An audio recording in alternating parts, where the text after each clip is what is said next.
We celebrate the mission of our church. We give thanks for Native American ministries in every place. Sam Wynn comes to bring a witness. Thank you. Good evening. My name is Sam Wynn, and I'm a tribal member of the Lumbee community. Healing is a distinctive moral and cultural value that is important to the survival of the Lumbee community. It finds expression in our religious practices, our prayers, our songs, and our tribal gatherings. Embedded in the folklore of the Lumbee people are stories of survival, stories defining our connection with our Creator, stories coloring our identity, and stories describing our way of life. These stories are not myths. They are not legend. They are stories about life experience, about a people who have a love for the land, a love for community, and also a love for the river, to where we find our identity. Now, these stories are harmonious stories about our relationship that talks about our community. They portray specific rituals carried out, for example, in family gatherings, special religious practices that is talked about at the death of a loved one, healing words that are spoken over a hand that has been severely burned, or those of you who are in medicine that describes certain types of herbs that you can take to lower your blood pressure. If you want to talk to me about it, I'd certainly love to talk to you and take all that I can to help you with it. And also customs of naming, customs about our elders and the role of the elder in our community. The Lumbee people are a people of the river.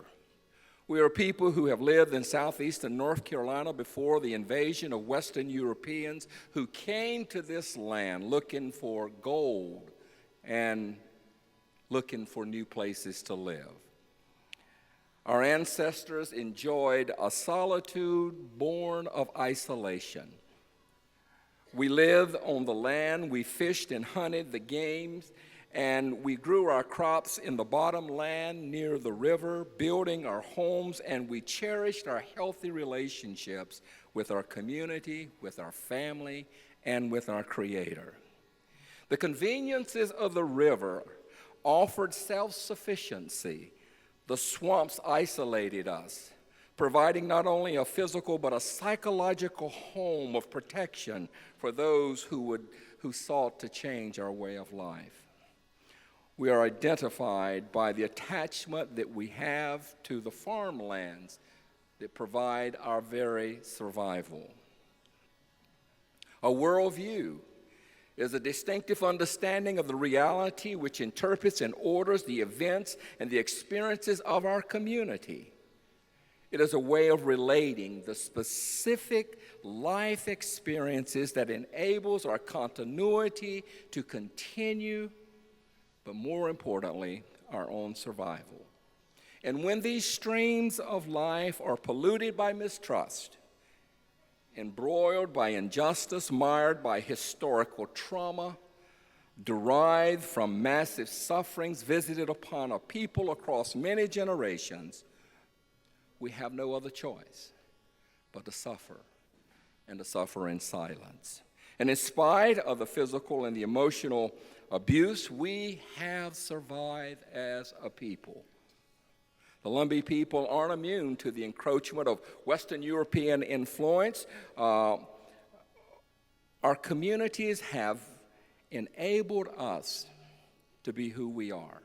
And when, for example, when the Scots came to our part of the country, the land was possessed in common, but today it is defined by boundaries and ownership.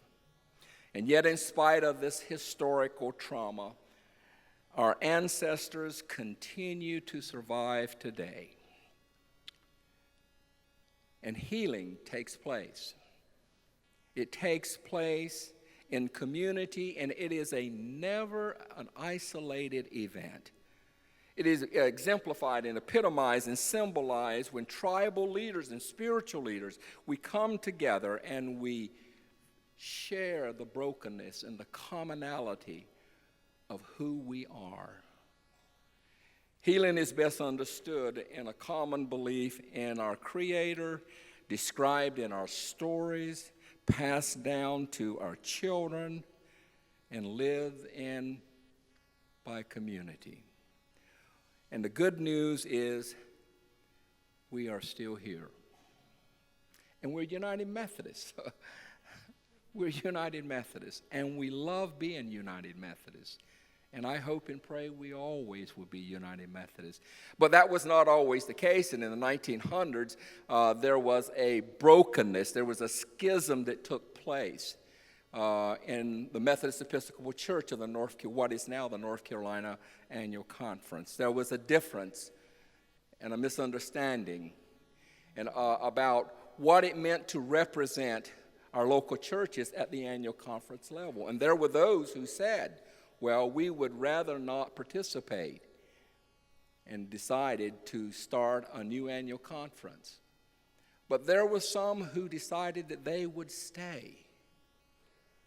We're here today, and we're proud to be United Methodists, and we shout it from the mountaintops because we believe in our holistic understanding of the approach of the gospel of Jesus Christ, that it brings healing, wholeness, and health to our community.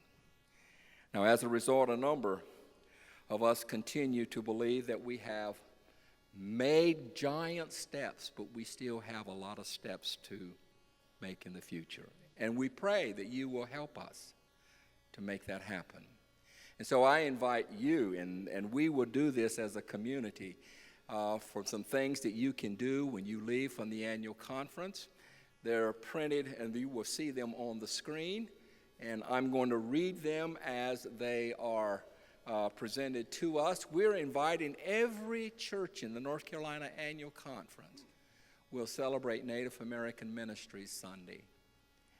And develop a partnership with those tribal communities or tribal leaders in your neck of the woods. They're there. They're not invisible. And we pray that you will help us to continue to reach our communities. And that every church shall have a Native American representative who is a voting member of the church council. And then the final thing, that every church will commit to utilize what we have in the annual conference as a committee on Native American ministries, to use the resources that we will provide to help you have a better understanding of our community, our churches, and our faith. Thank you.